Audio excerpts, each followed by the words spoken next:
Peraí. Estamos ao vivo e a cores. É isso mesmo, produção? Alô, alô? Estamos ao vivo e a cores. Eu estou muito emocionado e feliz de que a nossa fantástica fábrica de livros enfim está aberta. Enfim, você vai poder viajar durante essas 2 semanas para esse fantástico universo que é literatura.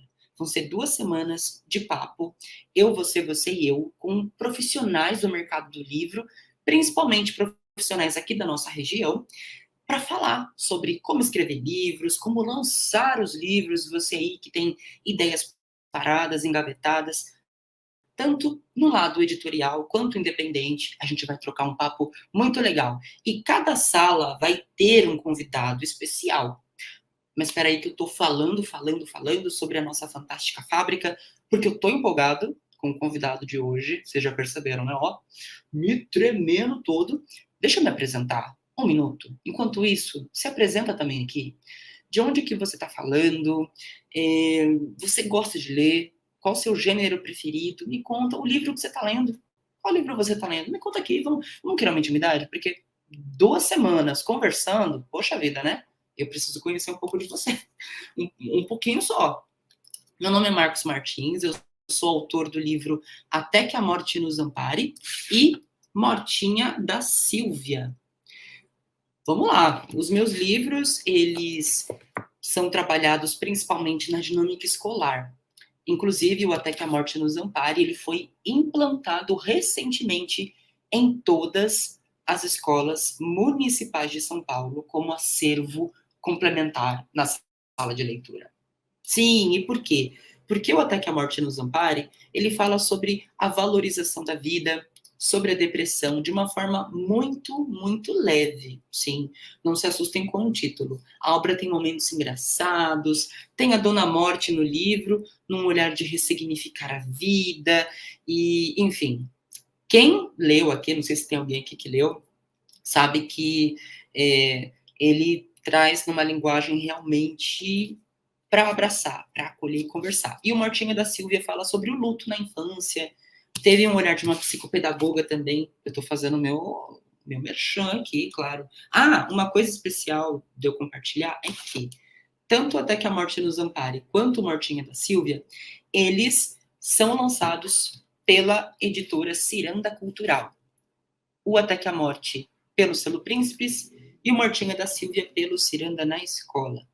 Ambos são um passeio por esse lado de fazer as pazes com os nossos medos e compreender as nossas dores para a gente viver com mais harmonia.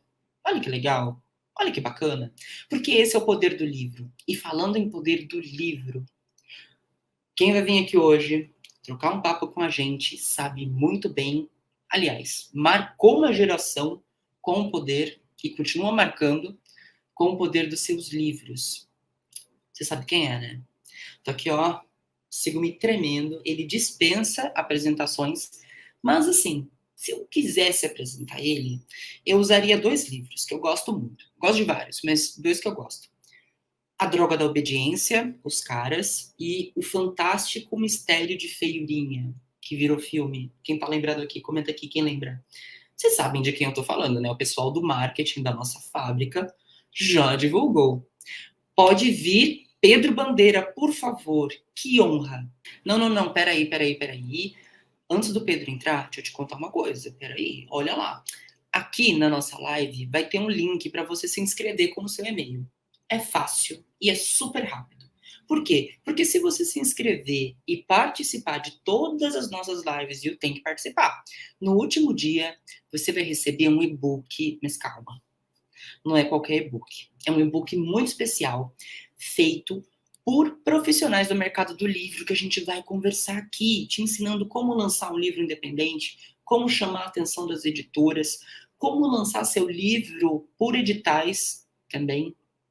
Vai estar muito legal, mas tem que se inscrever, tá? Já procura aí, já, tá? Não deixa de fazer. Tá? Agora a gente vai chamar o Pedro. Pode entrar, Pedro, que eu tô aqui com o meu cafezinho já pronto para o nosso papo. Você tá por aí, Pedro? Ó, o Alô, Pedro meu querido aqui! Marcos, meu jovem colega, que estreou Tudo com o bem, pé Pedro? direito na literatura. Ai, Muito você bem, que bom estar falando com você e com o teu público, tá? Vovô Pedro aqui está sempre junto com o meu público.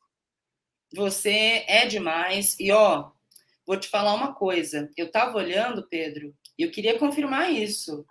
Você nasceu em Santos? Nasci em Santos, estudei lá até o ensino médio, que na época tinha outro nome, e vim para São Paulo para fazer faculdade e a vida. E aqui Que vivi. legal! Não, ó, autores aqui da Baixada, vocês estão vendo a importância que a gente tem? Vocês estão vendo, ó, Pedro aqui, ó, no nosso coração. Pedro é daqui, da nossa região. Fala sério. Tem bastante. É, é muito legal mesmo, Pedro. E assim, isso é importante para a gente se identificar. Eu mesmo sou de Santos também, e saber que você nasceu aqui nessa cidade e construiu um legado dentro do sonho é fantástico.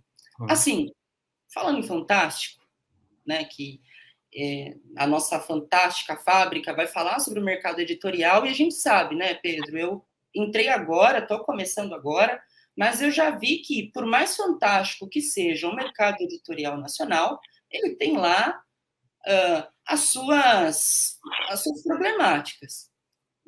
Vendo isso, visando isso, é muito bacana a gente ter um bom livro, não é? Um livro legal para poder entrar nesse mercado, um livro que seja bom, tanto para a gente quanto para o leitor. E aí eu te pergunto, a receita do livro perfeito, ela existe? Não, não existe o livro perfeito. O livro perfeito é o livro que é perfeito, primeiro, para quem escreve, segundo, para quem lê. Tá? Eu, por exemplo, tenho livros que eu posso não gostar e outra pessoa está apaixonada por esse livro. Porque nós somos diferentes. Felizmente, Marcos, nós somos muito diferentes. É bom que essa diferença, se o mundo fosse todo igual, seria um mundo muito chato. Se não tivesse a mesma cara e o mesmo pensamento, ninguém ia querer, não ia ter do que conversar. As nossas diferenças é que estão aí. E o escritor, como você, tem que entender isso e procurar penetrar em emoções que eventualmente nem fazem parte de você, mas que você sabe que é uma emoção importante. Eu vou citar um autor que eu amo desde jovem, que é o velho inglês William Shakespeare. Ele escreveu há 400 anos atrás, mas ele só escreveu sobre as emoções humanas. Cada história dele nunca morre, porque ele escreve sobre o amor impossível, a dificuldade de duas pessoas se amarem em Romeu e Julieta. Isso sempre existirá. Tá? Ele fala sobre o ciúme em Otelo. Isso sempre existirá. Ele fala sobre a subalternidade da mulher em A Megera Domada. Quer dizer, ele era feminista 400 anos atrás. Ele gosta. Caramba! Megera da Moada é uma história extremamente feminista. Tá? Ele toca em tudo. A velhice abandonada, a ambição, a cobiça, a traição, tudo está nas peças dele. Por isso que as peças dele até hoje fazem sucesso, porque o conteúdo dele, das histórias, são as emoções humanas.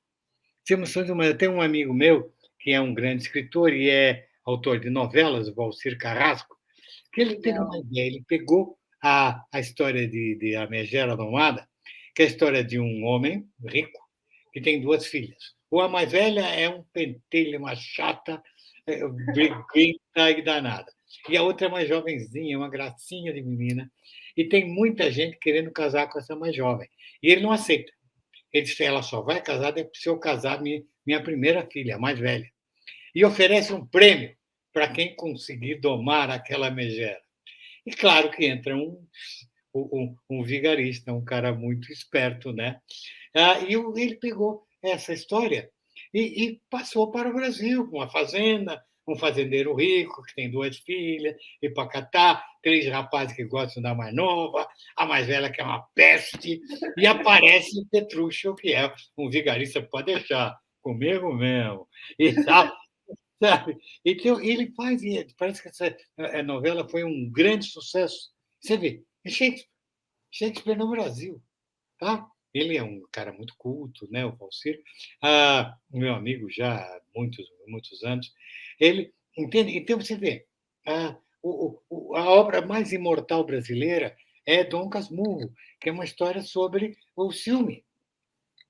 Sabe, será mesmo que houve fidelidade ou infidelidade da mulher E há do quantos anos, né, Pedro? tem cento e Essa cinquenta dúvida. anos, e é o meu livro de cabeceira, porque ele é insolúvel. Ele põe as pistas na narrativa dele, mas como é o próprio, eventualmente traído, que conta a história, é só o ponto de vista dele, tá? Hum. Então, você tem que pescar, será que é mesmo? Será que está certo? Uhum. O Machado é terrível, você tem que ler com cuidado.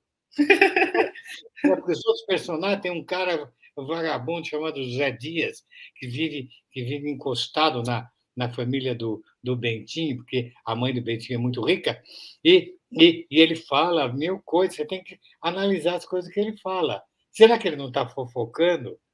Entende? Então, olha, é terrível. Você tem que ler o livro com a lupa, porque você não consegue chegar a uma conclusão. Tem gente que se estapeia. Não, a Capitu traiu, você não traiu nada. Ó, Então, Pedro, essa discussão, a gente dá para comparar ela com a discussão do biscoito bolacha, né? Que uhum. causa aquela confusão, se fala biscoito ou se fala bolacha. Nossa, já vi cada... Não é verdade? Como é que chama? Então, o gostoso da literatura é isso, é você deixar a obra aberta, Marcos, de modo que o leitor entre no teu livro e complemente. Você não precisa ficar descrevendo tudo. Deixa o teu leitor imaginar. Antigamente, no século XIX, quando o José de Alencar queria escrever sobre índios, as pessoas não viajavam, não tinham condição, não tinha avião, não tinha nada, não tinha televisão, não tinha nada, eles não sabiam nada. Então ele tinha que descrever muito. Ele tinha que falar de índio, tinha que ficar descrevendo a floresta e tudo mais. E hoje você lê, é chato, mas na época era necessário, senão o cara não entendia o que estava escrito. Hoje não precisa. Se você escrever uma cena e começar assim, nevava, o teu livro pode ser lido por um menino do Ceará, porque ele sabe o que é neve, cansou de ver na televisão, no cinema. Se não explicar que é neve, a neve, floquinhos de algodão, que cai, não precisa. Todo mundo sabe. Então você pode ser mais rápido.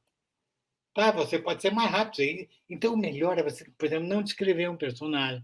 Se você pegar, eu não descrevo nenhum dos caras da droga da obediência. Eu deixo você imaginar como eles são. Tá? Uma vez, eu sempre falo isso, recebi uma carta de uma menina sobre um livro meu chamado A Marca de uma Lágrima, que é um livro romântico, muito bonitinho, e ela escreveu dizendo que tinha gostado muito do livro, mas tinha uma bronca, porque ela era negra, e o personagem não era negro, era branco, e ela nunca se vê na literatura, se vê tadinha. Ela é tão excluída que ela não se vê. Herói tem que ser branco. Eu não descrevi a cor da Isabel. Ela pode ser verde, é uma menina apaixonada e triste porque o garoto não gosta dela. Ponto. Ponto. Você põe lá, põe o que quiser. Sabe, você tem. Eu tenho exemplos grandes, por exemplo, Romeu e Julieta funciona muito para os homossexuais, homens ou mulheres, porque este é o grande amor impossível, o amor difícil, Nossa, mal recebido pela sociedade, perseguido pela sociedade, tanto como Romeu e Julieta.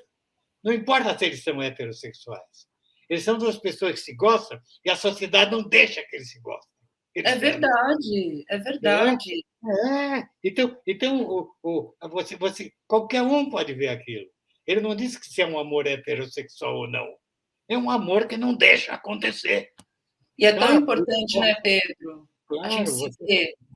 se vê. Então, o escritor, você, Marcos, e todos os jovens que estão nos escrevendo, nós precisamos de escritores, sim, mas precisamos de gente realmente séria, que trabalhe, que leia muito, que vá atrás, que pesquise, sabe? Não é a primeira coisa que você escreve que está bom, não. Reescreva, releia, vai atrás, releia, reescreva 20 vezes a coisa, sabe? Eu me lembro até o começo de um livro que eu amo, que é o 100 Anos de Solidão. O Gabriel Garcia Marques escreveu 2 meses, escrevendo e reescrevendo o primeiro parágrafo, porque ele não queria que ninguém largasse o livro. Então, o primeiro parágrafo é um anzol, e tem que ser um anzol que pega o autor. Então, ele escrevia, reescrevia, o livro estava pronto. Ele não entregava, não está bom, não está. E realmente você pega o primeiro parágrafo, te pega pelo pé, sabe? E muitos autores faziam assim. O Alexander Culano, aquele autor tão português, tão antigo, o primeiro parágrafo do livro dele já diz tudo que você, toda a curiosidade, o suspense que você terá a partir dali, tá? É muito interessante. Você, sabe, pega livros assim, leia o primeiro parágrafo para você tentar. Tem uns que dizem, puxa, não me chama, não tenho vontade de continuar lendo, entendeu? Então, não é que são segredos, é a função do artista.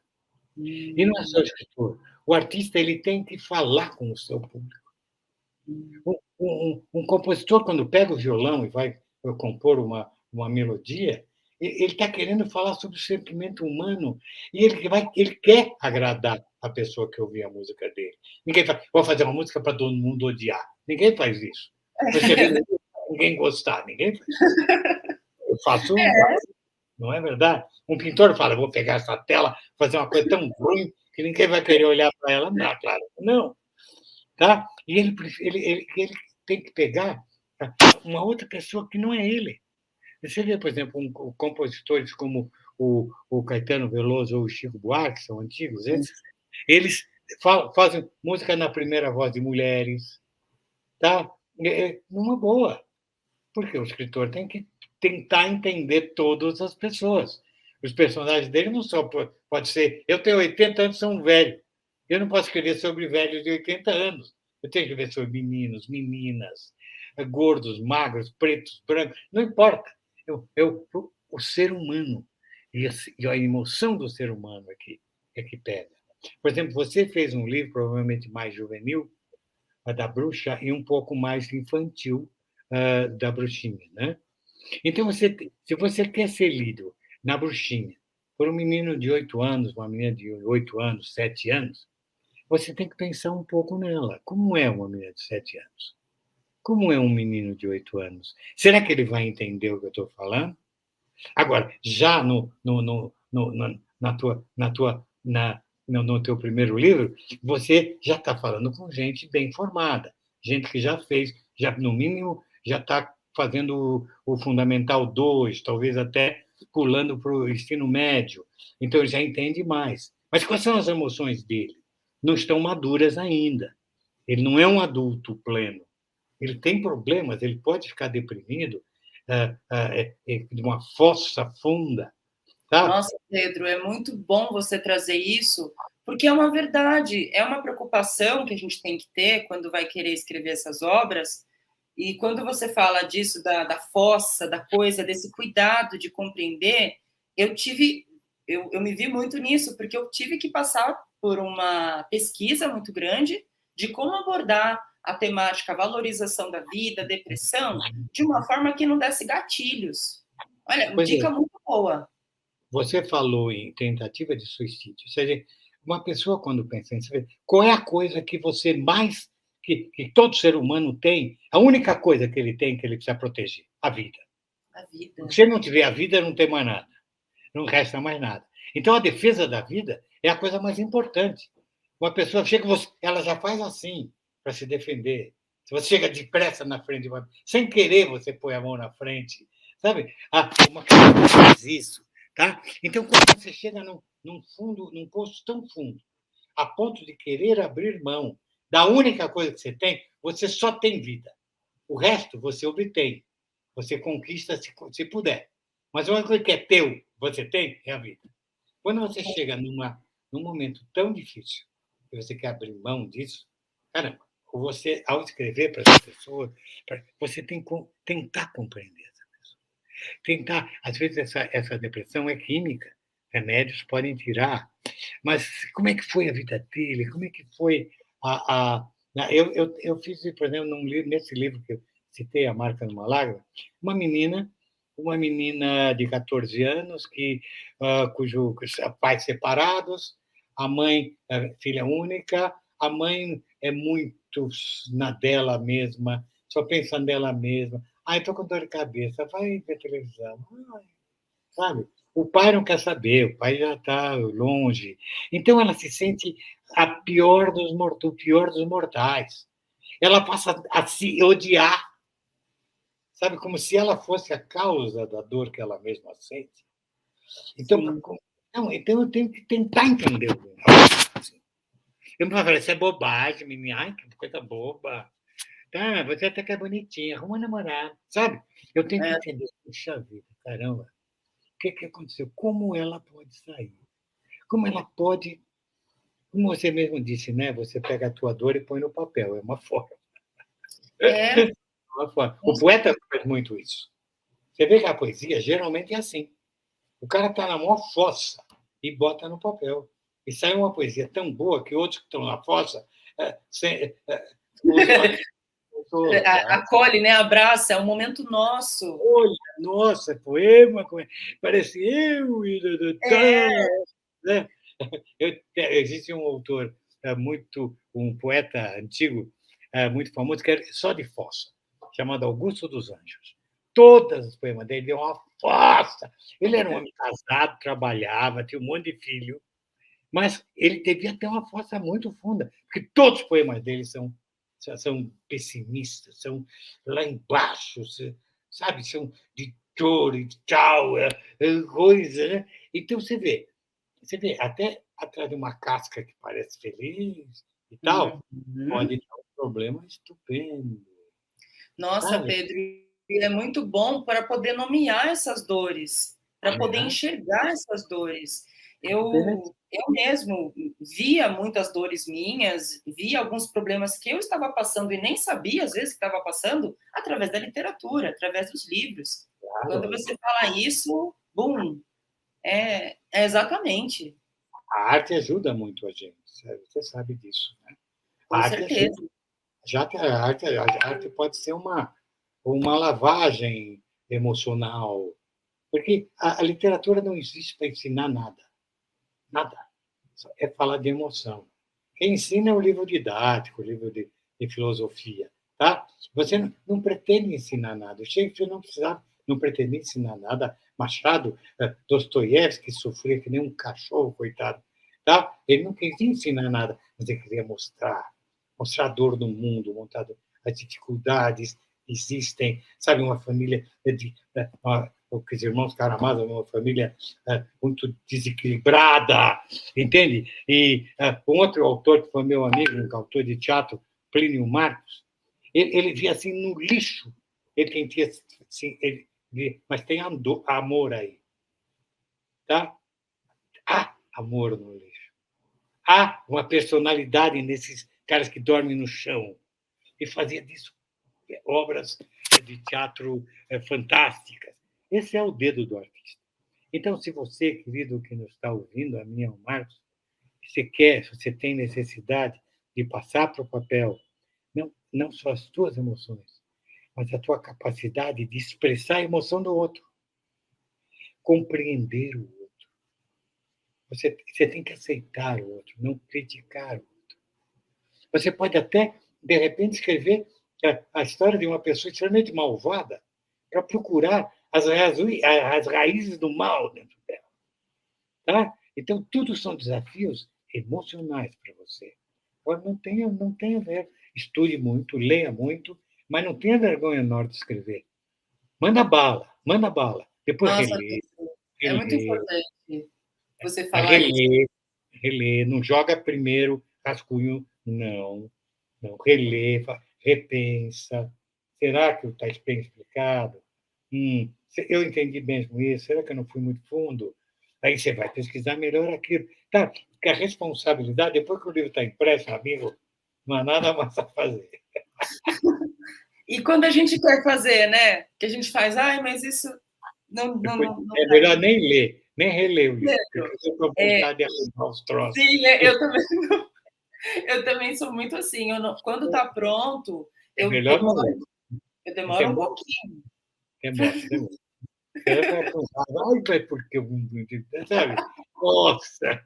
Eu até hoje, eu me arrependo da escolha do nome. Eu tenho um personagem gostoso nos meus livros, com os caras, que é um detetive, que é meio paizão dos meninos, que é o Andrade. Até hoje eu não gosto do nome que eu escolhi para ele. É um nome Puxa, vazio, não combina com nada. O André, por exemplo, Crânio diz que o cara é inteligente. Chumbinho diz que ele é meio safadinho, né? Meio, né? Magrinho, diz que ela é magrinha, elegante. Então, sabe, Miguel, um cara forte. Mas Andrade, quer dizer, esse som quer dizer, é um som vazio, ai, sabe? Um mal. Talvez pudesse pôr um sobrenome italiano para mostrar aquele jeito de gordo careca, sabe? De origem italiana, sabe? Ruggero, por exemplo. Então fala, ah, Rogério, não, não é Rogério, é Ruggero. Então você já entende aquele cara que come muito macarrão, né? Aquele tipo italiano. Então você precisa, esse é muito importante, né? Você ajudar o teu leitor a imaginar o personagem. Às vezes, um nome mal escolhido dificulta o leitor a imaginar o personagem. Tá? o próprio nome, né? Algo que às vezes O próprio parece, nome, claro, né? entendeu? Sabe, coisas. Você precisa ajudar o leitor. Porque eu pretendo que um livro meu seja como um espelho, que o leitor abra. Olha, eu aqui. Podia ser eu. Eu já passei por isso. Ou eu conheço um amigo que passou por isso, sabe? Ele tem que se reconhecer lá dentro. E aí ele começa a mexer no livro. Ele começa a imaginar uma coisa, imaginar outra, e ele se sente autor do livro também. O leitor é um autor. É um autor. Ele pensa, imagina o cenário, imagina a cara dos personagens. Tá? Então, procura isso. Você tem que assim, fazer com que o teu leitor possa entrar no teu livro. Se ele entrar no teu livro, porque vai deixar de ser teu, vai ser dele. Porque ele imaginou tanta coisa que ele é coautor teu.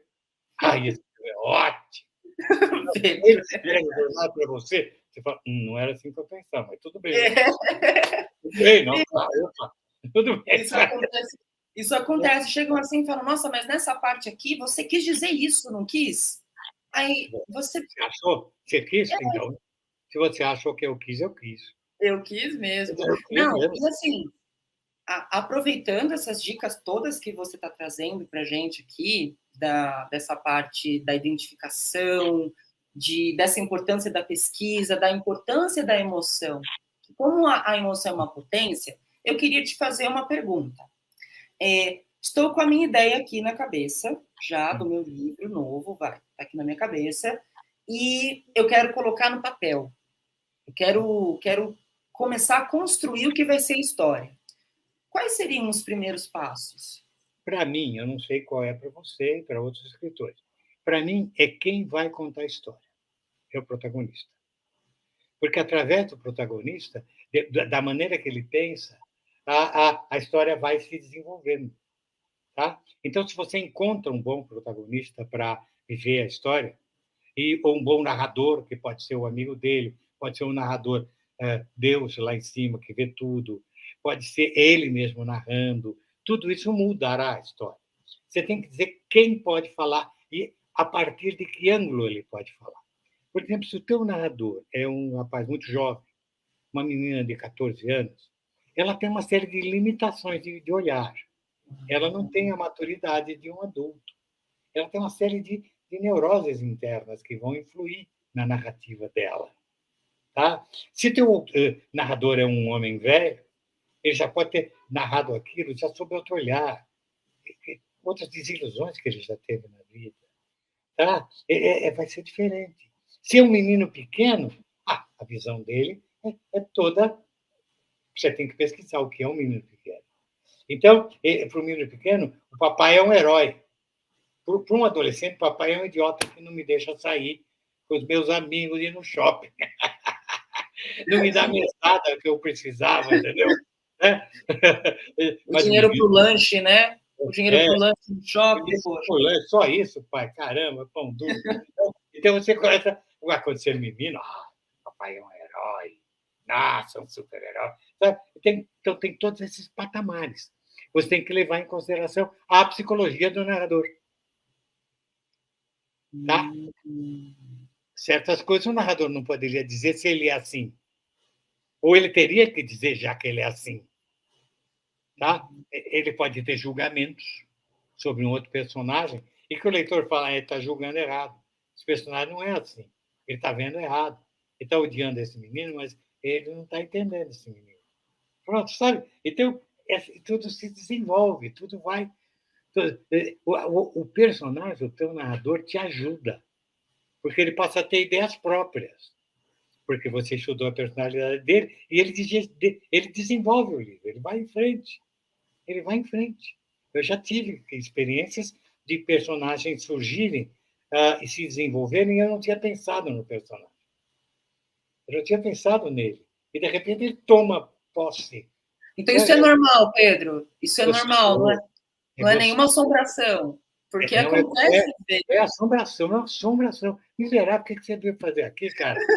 Ele arruma a tua história, ele entra com um palpite que melhora, sabe? Ou então entra uma gorda coroca que vem estragar, criticar, traz um outro problema para você desenvolver no personagem, sabe? Então, por que entrou essa mulher aqui? Ela é útil, é necessária para a história. Tá? Se ela não fosse antagonista, não teria força aquela narrativa. Ela entra e tal, sei lá, uma mulher, sei lá, muito neurótica, entendeu?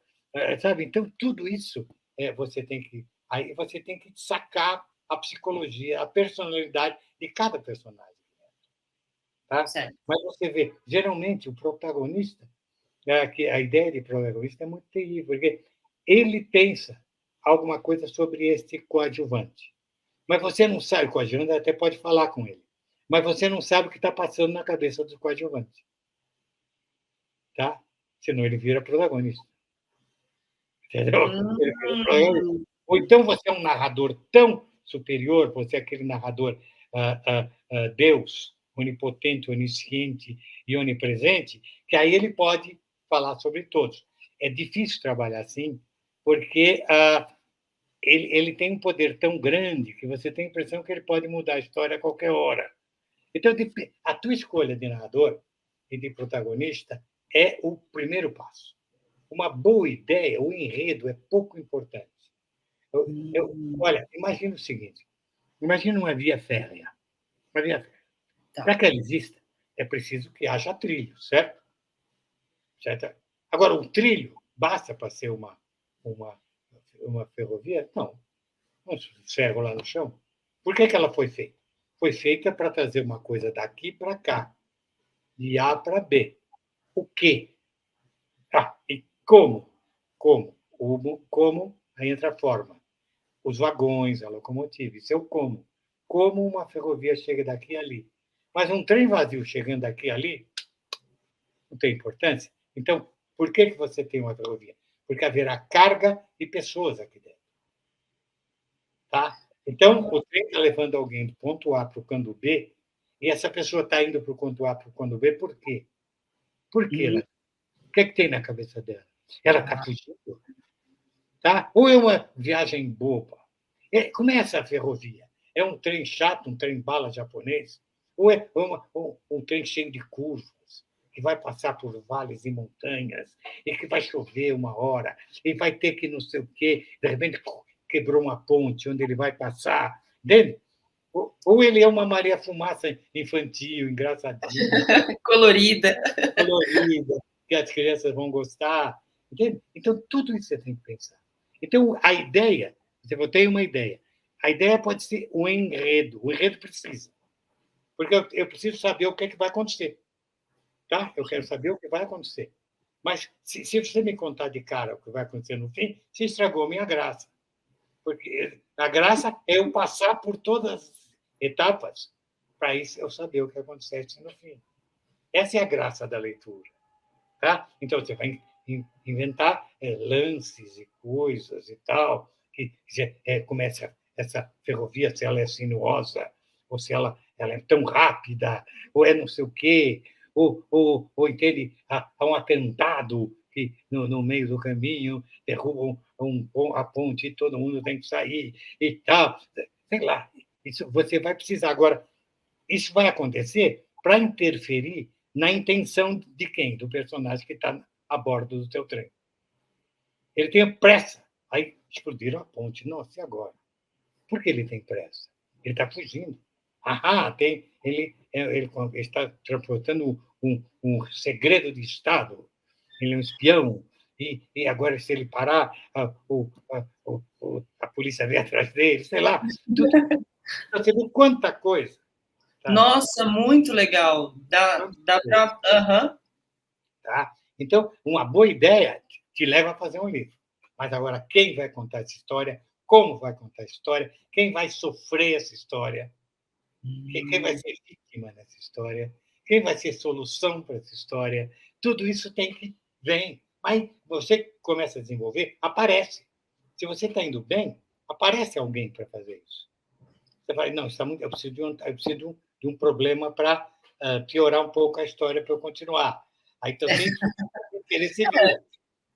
Pode ser que essa velha que entrou e falou uma coisa, ou na escola, ou sei lá, um professor não sei o quê. Dizem aquilo, né, Pedro, que se os personagens estão se divertindo, o leitor muitas vezes não está, né? Se está tudo legal, tudo bacana. Tudo legal. História boba.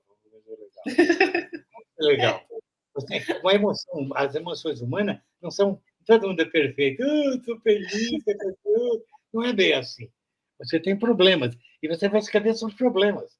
E, claro, você pode apresentar propostas de solução. Sim. Proposta de solução. O problema de encaminhamento. Tá? Eu sou a favor, não sou exatamente a favor do final feliz ou infeliz. Porque é o seguinte: se você faz alguém sair daqui, chegar aqui, mas e põe várias tentações e problemas no meio, se ele sempre faz a coisa certa para superar esses problemas, ele tem que chegar no fim e ter um final feliz. Mas se ele perde aqui, ele sacaneia ali, ele trai ali, é justo que o final para ele seja infeliz. Tá? Né? Então, e se o meu leitor vai se identificar com o herói, ele quer o final feliz. Mas tem que mostrar para você ter um final feliz na vida, você tem que saber enfrentar todos os obstáculos que você encontrar durante essa vida. Vão aparecer. Sabe, o primeiro romance, aliás, inverso da história do mundo, provavelmente é do Homero, a Ilíada e a Odisseia.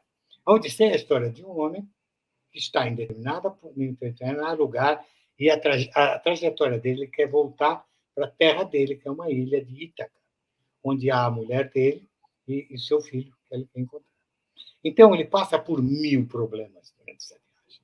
Ele enfrenta um gigante de um olho só, que é o terrível. Ele enfrenta sereias que o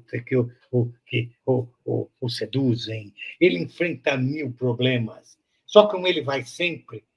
E aqui a esposa dele está sendo assediada por um monte de pretendentes que querem tomar o reino dele. Tá?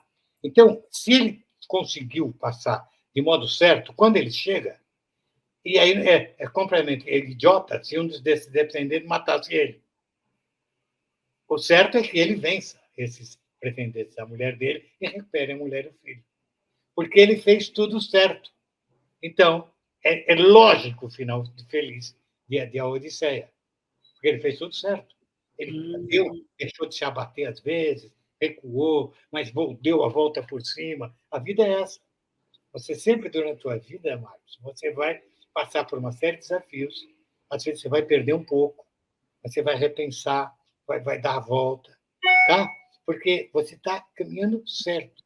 Se você se deixar bater como você se deixava naquele momento, tá? O teu final não vai ser feliz.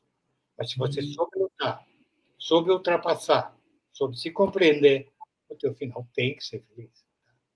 Você não se deixou abater. Então, quando você escreve para um leitor que está abatido, você pode estar ajudando ele a ultrapassar esse obstáculo. A literatura tem muita força, cara. Tem muita força. O cinema também tem, não vou dizer que não tem. Mas a literatura eu acho que é até melhor que o cinema, porque faz você pensar.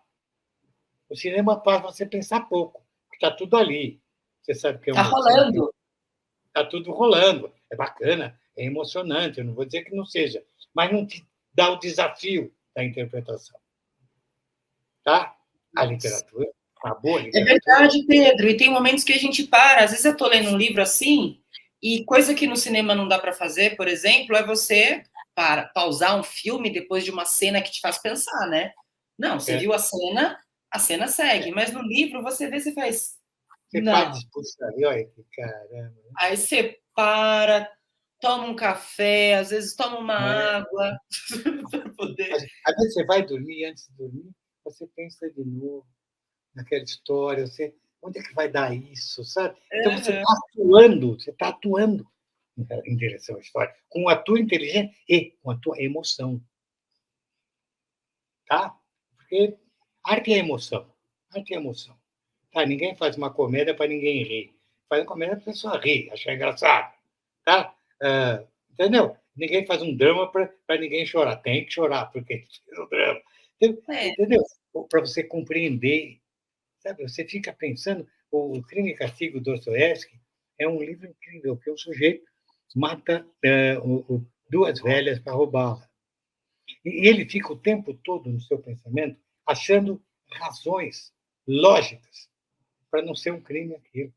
Eram duas velhas terríveis que tinham dinheiro e não faziam nada com esse dinheiro. Eu sou um jovem estudante. Se eu tiver esse dinheiro e puder investir em mim mesmo, eu vou fazer uma coisa boa. Vai ser útil. O dinheiro na mão dela não era útil. Você fica pensando, sabe? Então, ele dá razões para o assassinato. Entendeu? Então, ele é brilhante por causa disso. Porque ele fica argumentando, e você fala, bom, esse é um argumento mais ou menos. Entendeu? E você fica julgando, você é um juiz. O leitor é um juiz ali. Entendeu? é verdade. A gente viu sobre essa importância de se enxergar e de ter um personagem que seja como um avatar, assim, que vai fazer a gente trilhar esse universo do livro, né, nesse trem que você trouxe para a gente. Boa ideia, né? Boa Para ideia. trazer a ideia para o nosso mundo aqui, Essa viagem, para que essa viagem. é uma Aí eu viagem. fico pensando, o que torna um personagem marcante? Como construir um personagem marcante? Ele tem que ter verdade, né, Marcos? Ele não pode, ele tem que ter verdade. E de acordo com o que você criou, se você pisar na bola, fizer uma coisa que não bate com a personalidade dele, o livro não vai para frente. Quer dizer, não vai, ele trava, a história fica ruim. Então você precisa montar bem quem é ele, que idade ele tem, que classe social ele é por de onde ele veio, como é a família dele. Isso não precisa estar no livro, mas é bom você ter ideia para você construir o personagem, tá? Então ele é um cara muito revoltado, então ele tem que ter uma razão para ser revoltado. Você tem que ter criado uma razão fora do livro, anterior ao livro, para ele ser um cara revoltado. Entendeu? Ele não leva desaforo para casa, porque sabe o que aconteceu, tá? Ou ele é um cara muito humilde, ele só sabe dizer sim. Não, sim, senhor. Não, mas por quê? Ele foi esmagado, a personalidade dele é tão fraca, sabe? E é claro que há nuances e todas. Então, você precisa dessa verdade dele. Se de repente ele é calminho, assim, e aí ele explode, faz uma coisa, está errado, já não está certo, entendeu? Né? Então você faz o cara que é revoltado, de repente você faz assim, de repente ele vê um passarinho machucado no chão, ele pega o passarinho e vai, coitado, vou dar uma aguinha para ele. Pronto, você já está trabalhando um pouco, mostrando que ele, no fundo, tem alguma coisa. Tá? E você não Hum, vai notar, o leitor vai notar. nessas ações, É nesses uma ação. momentos. Procure sempre uma ação, não explicação. Você, Hum, por exemplo, você precisa que o teu personagem seja alto, porque no fim, no momento da história, vão pedir para ele, ele vai descobrir que em cima do armário tem uma espingarda, sei lá o quê. Deixar de dizer, olha, o João Carlos era alto. Não explica muito. Mas se você disser assim, Maria Amélia teve que ficar nas pontinhas dos pés para atingir os lábios do João Carlos. Pronto, você já mostrou que o cara já imagina que ele é alto. Sabe? Então procura fazer uma cena explicando o que você quer do que dizendo o que é. Sabe? Tem muito livro que você pega tudo descrito, ele descreve o cara, a cor da gravata, a cor do paletó. É chato. Para quê? Isso faz parte do enredo? É importante a cor da gravata para o enredo? Não, ele enche a paciência do leitor. Agora, se você quer que o leitor entenda alguma coisa, faz uma ação mostrar isso. Tá? Eu tenho um livro, procure ler, que foi muito gostoso eu fazer, chama-se O Grande Desafio. Eu queria criar um menino que fosse cego, um super-herói cego. E eu nunca mostro isso. Ele tá entrando pela escola, aí alguém fala, oi, Tony. Ele diz, oi, professor tal, que ele conheceu a avó, tudo bem. Mas, de repente, ele fala, passou por mim o fulano de tal, com esse cheiro de cigarro, ele fuma muito. Você como? Ele não basta olhar para a cara do sujeito? Ele precisou do cheiro? Aí, de repente, você sabe, o cara é cego. E eu não digo que ele é cego. Você descobre que ele é cego. Tá? Porque, no fim da história, é preciso que os bandidos, quando vão pegá-lo, ele chega e quebra a luz. Porque no escuro ele é mais do que os bandidos. Ele está acostumado à vida no escuro, os bandidos não. Que 10! Sabe? Mas eu nunca digo. Você pode botar no buscar, no texto, se você tiver o Word, não aparece nunca a palavra cego. Nunca. Tá? Mas ele é esperto. Uau! Ele é espertíssimo, ele é muito bacana. Só com o tato, com o olfato, ele faz o diabo a quatro e consegue salvar a dele e tal. Então, Claro, superpoderes, né? é, Assim, você falando, a gente já imagina um superpoder e é. que legal, que, nossa, eu vou conhecer. Então, muitas vezes as pessoas que leem um livro meu gostam não do livro que eu escrevi, mas do que ela escreveu no livro enquanto lia. Porque ela descobriu que o menino era cego. Ela era cego, agora que ele vai para tal lugar, o que será que ele vai fazer? Aposto que ele vai fazer tal coisa. Aí, de repente, é mesmo, ele fala, acertei. De repente, o livro é dele. Entendeu? Sabe? Então, Uhum. então, procure fazer assim, não seja chato de escrever muito, tá? Mas se você precisa de descrição, crie uma ação que faça o leitor descobrir aquilo que você estava descrevendo. Pedro, isso também para objetos? Por exemplo, é uma sala de jantar. Uhum. Eu vou descrever o ambiente. Eu também trago esses objetos, características dessa cena, desse ambiente pelas ações? Ou eu posso. O que é mais legal? Se for necessário para o enredo. Ou tem um autor fantástico russo chamado Chekhov. Ele tem crônicas e tal, mas ele é um grande autor de teatro. E dizia o seguinte, que quando você faz um cenário de uma casa, de uma sala, se você pendurar uma espingarda em cima da lareira, é ruim se a espingarda nunca for usada. Ela está ali só para enfeitar. Porque o espectador, uma espingarda não é uma coisa comum. Ele fica, alguém um dia, uma hora vai pegar a espingarda. Ele vai ver a peça, Aí acaba a peça e ninguém pegou a espingarda. Ele fala, não, eu não sei, eu gostei, mas não gostei muito, nem sei por quê. Tá? Então, você não pode pôr um elemento, descrever um elemento que não tenha que ver com o enredo. Tá? Se você descrever nessa sala de jantar um candelabro bonito, de prata, enorme, pesado, eu já sei, o Marcos vai fazer, alguém vai pegar esse candelabro e dar uma candelabrada na cara do outro. Já pensa, né? Não é inútil, por que você descreveria? Você fala, sala de jantar já estava posta. Se era rica, estava ricamente posta. Ponto. O cara já imagina tudo de prata. Não, mas se você falar, se você descrever alguma coisa detalhadamente algo dessa mesa, vai virar personagem, vai ter que acontecer alguma coisa com ele. Então, tome cuidado com isso. Tome cuidado com isso. Entende? Há um cachorro. Esse cachorro tem que ser personagem.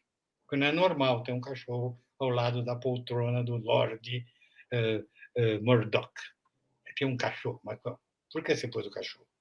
Esse cachorro vai ter alguma ação. Se não tiver, o leitor fica meio pouco. Ele fica esperando que o cachorro faça alguma coisa, dê um latido, morda alguém, ou não sei o quê, ou encontre alguma coisa embaixo do armário que vai resolver a situação. Entende? Então, toma cuidado com isso. Você, por exemplo, o figurante, o personagem figurante não pode ter nome. Você não pode dizer, começo estava espanhol, e o garçom Duarte, muito elegante no seu paletó branco, chegou servindo o Barão Murdoch. Ele sai. Por que você deu o nome para o garçom? Eu vou esperar que esse garçom vá ter ação. Ahá! Eu vou ter nome. Tá? Não, o garçom, o jantar foi servido. Quem serviu não importa. Tá? Agora, se eu descrever, importa. Aí o leitor vai ficar esperando que o Duarte, o garçom Duarte, seja amante da dona da casa, ou o assassino escondido, ou o cara que roubou as ações que estavam no cofre do Barão Murdoch. Entendeu? Você vai esperar. É justo. Você apresentou alguém a ele. Entrou na trama. Na trama, então, quando for necessário e sirva o jantar, basta dizer, o jantar foi servido. Se você consegue começar a governanta Lady Mildred entrou naquele jeito e começou a dar ordens para os serviçais para servirem à mesa, pronto, a Mildred já é personagem. Ela vai ser uma pessoa que talvez seja uma senhora, que vai depois revelar um segredo, sabe? Só bota o personagem se ele for usar.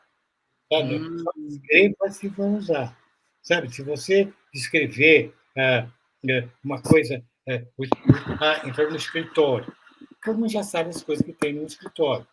Mas se você descrever direitinho, uma velha máquina de escrever Remington, tão estranha num lugar tão moderno, cheio de computador, é porque alguma coisa vai acontecer com aquela máquina. Alguém vai não sei o quê. Por quê? Se você escreveu a máquina, é coisa toda, uma máquina de escrever antiga, num escritório todo moderno. Tá? Tome cuidado com isso. Olha, é gostoso escrever exatamente por isso. Você tem que estar de olho aberto. Por isso, quando você relê, você não devia ter posto esse nome no personagem. Por isso que é importante reler. Porque na hora que escreve, a gente vai, né? Põe coisas. Entendeu? Sei lá, são muitas coisas que você mesmo vai descrever. E eu te falei de algumas que eu escrevi, mas eu tenho, acho que, 70 anos escrevendo, desde jornalismo até livros, então eu aprendi tanta coisa na vida que eu nem... Nossa, não. Fantástico. A gente vai aprendendo, até porque era. Até porque Hum. era. Eu tenho um livro que eu amo o livro não é sucesso. Eu descobri o seguinte: o personagem que eu criei, o protagonista, ele é errado no início. Toda a metade, na segunda unidade do livro, está perfeita, mas desde que ele fosse um personagem diferente. Eu errei o personagem. Agora não tem mais jeito. Eu não posso reescrever a história e republicar o livro. Acabou. O livro é um fracasso. Nasceu. É um fracasso, porque não está certo o personagem. E agora, relendo, escrevi há muitos anos, é verdade, esse livro. Mas ele está mal, está errado. Ele, quando entra, ele passa a agir de outra maneira. Você já não esperavam que ele agisse. Caramba! E Pedro, pegando esse link que você trouxe sobre publicar, quando enfim o livro vem para o nosso mundo real, uma dica assim que você acha super importante, que você sente de passar para autores que estão adentrando o mercado editorial agora, com seus livros. Que dica você daria para construir essa carreira? Bom, aí geralmente você é muito jovem, conseguiu começar cedo, mas não é comum no teu caso. É bastante incomum. Porque geralmente os escritores eram professores ou eram jornalistas, tá? Começam, inclusive, maduros. O Monteiro Lobato já era maduro quando ele começou a escrever. Escreveu o primeiro livro dele, A Menina do Nardinho Arrebitado. Geralmente são pessoas que têm uma grande bagagem anterior, tá? Ah, então, depende da sua bagagem. Eu tenho um amigo que é de origem indígena e é um grande escritor, o Daniel Munduruku, e ele põe a sua experiência dele de índio. Ele, embora viva hoje como branco, uma casa normal, casou com uma pessoa normal, mas a experiência de índio, as coisas que ele aprendeu quando era jovem, né? Então, não sei como. Então, se você, quem tem que ser será. Ponto. Sabe, Adorei.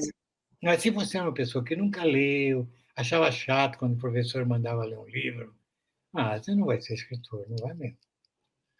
Não vai mesmo, tá? Você acha chato ler um livro, então não pensa que você pode escrever outro.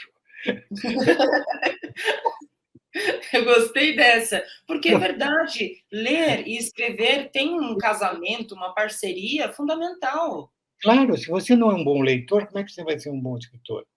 Até o leitor ele enriquece muito seu universo vocabulário. Ele tem até mais instrumentos para contar uma história. Tá? Isso é outro estudo que eu faço, não vou entrar nesse ponto agora. Mas quanto mais você leu, maior é o seu universo vocabulário. Sabe, se você não tiver um vocábulo para significar alguma coisa, essa coisa para você não existe. Se você não tiver a palavra amor, você não pode amar ninguém. Você precisa da palavra amor. Nossa, que lindo isso, Pedro. Muito Tira a bonito. palavra amor. Você sente alguma coisa por alguém, você não sabe o quê, sabe? Você precisa do nome, você precisa de palavras para organizar. E como é que sem ser leitor você vai ter esse universo todo de palavras? Você precisa disso. Sabe, são palavras significantes, substantivos adjetivados. Sabe quando você fala assim, delegado? Você não precisa falar um delegado severo. Delegado já tem ideia de que é um cara. É o substantivo que já tem o adjetivo junto. Seria inútil dizer um delegado severo. Ele tem que ser severo, senão ele não seria delegado. É, um carrasco cruel. Para que o cruel? É o carrasco, ele mata a gente, Caramba, é. a gente. Entende? Você precisa. Então, você vê que cada palavra tem a sua força. E tem uma força própria, ele define algo. Quanto mais palavras você tiver, melhor você definirá por seu leitor aqui, o que você está querendo escrever. Entendeu? Entende? Então a gente não dá de assassino cruel. Assassino, ninguém é bonzinho para vocês, assassino. Não tem nenhum assassino bonzinho. Então, eu sou cruel. Então, sabe, todas essas coisas que às vezes a gente põe para melhorar, não melhora. Não melhora. É melhor você procurar um substantivo forte que mostre a coisa do que um substantivo fraco que precisa de vários adjetivos para ser explicado. Tá, isso Não, e quando você traz isso, mostra a importância de você dominar a língua, de você estudar mesmo. Tem que ser apaixonado pelas letras, né? muito Pelas sério. palavras. É gostoso ser apaixonado, caramba. Sabe, é gostoso ser alimentado por coisas assim. Até quando você lê um livro e não gosta, é bom, porque você usou toda uma força para me dizer que é mau o livro. Eu digo, você, mas por que é mau o livro? Você diz, não, você tem, olha, é mau, viu, Pedro? Porque isso, isso, isso. Então você fez um esforço e foi bom ter lido o livro. Foi bom, Nossa, você e é fez verdade, olha. um esforço de crítica. Você aprendeu como não se faz. Então, entende? Então, gente, eu sempre direi para esses que estão nos ouvindo, que querem ser escritores, que gostam de não ser escritor, porque escrever bem é um caminho excelente para a vida. Você não precisa necessariamente ser um escritor de ficção. Se você for um historiador e escrever bem, todo mundo vai entender melhor o teu livro. Ele vai fazer muito mais sucesso. Você pode ser redator de propaganda. O redator de propaganda é um cara que precisa ter, com a força de poucas palavras, conseguir vender um objeto. Você pode escrever discursos para os senadores. Então, quem tem um instrumento da língua na mão faz qualquer coisa da vida. Quem não tem, faz muito pouca coisa. Nós temos no Brasil, Marcos, pessoas que trabalham com a máquina, mas não são incapazes de ler o manual de instruções da máquina.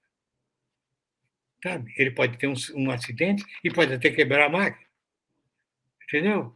Então, ele vai perder esse emprego. Tá? Ele precisa saber ler. Eu tive já experiência na vida de gente assim, um faz-tudo maravilhoso que vinha na minha casa, e ele foi instalar uma torneira, e a torneira ficava pingando. E ele, puxa, está com defeito, precisa trocar essa torneira. Aí eu peguei o manual de instrução que vinha junto. Dizia, quando essa torneira é instalada, ela pinha durante algum tempo, até ficar bom.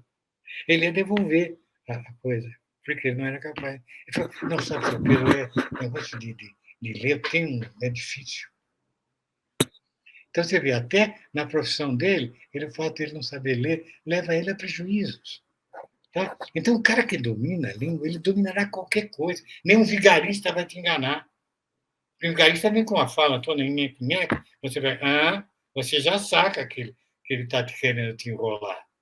Agora, se você não sabe, você cai nas malhas dele. Entendeu? Então, velho. Pedro, eu estou assim, ó. Quando você traz toda essa importância da escrita, da leitura para a vida mesmo em si, e eu gosto de pensar também que a vida é um livro também, onde nós estamos escrevendo todos os dias. Eu, assim, vou ser bem sincero, eu poderia ficar, para sempre, tomando um café com você e falando com você, porque foi um momento muito enriquecedor, esse nosso papo. Você mostrou para a gente que realmente o universo dos livros ele é fantástico. Pedro, eu vou dizer uma coisa, você falou que você escreve um livro. Então, escreva. Não deixe que os outros te escrevam. Uau! Tá? Uau! Braço, nossa, só com essa a gente encerra aqui, então, agora. Foi muito gostoso te conhecer. Muito sucesso, Marcos. E para vocês todos que estão nos ouvindo, maior sucesso do vovô Pedro Bandeira. Tá? Beijo, Pedro. Sigam o Pedro, viu, lá no Instagram, @Pedro Bandeira. Inclusive, o meu é Marcos Martins. Pedro, não me processa. Pedro, eu, Marcos Martins. Todo mundo está no Instagram, né? Tá bom. Tá certo, Pedro. Obrigado. Tchau, tchau, pessoal. E assim termina a nossa visita à primeira sala dessa fantástica fábrica de livros com Pedro Bandeira. Olha, eu aprendi muito, eu acho que você também. Eu te vejo agora com o nosso próximo convidado, viu? Dá uma olhada aí no cronograma e não perde por nada, porque vai estar tão bacana, tão legal quanto esse nosso papo, viu? Eu te vejo lá, tá bom? E te vejo no Instagram também, @eu_marcosmartins, com Z mesmo. Você viu que o meu arroba era igual ao do Pedro. Pedro, repito, foi pura inspiração. Beijo, gente. Tchau, tchau.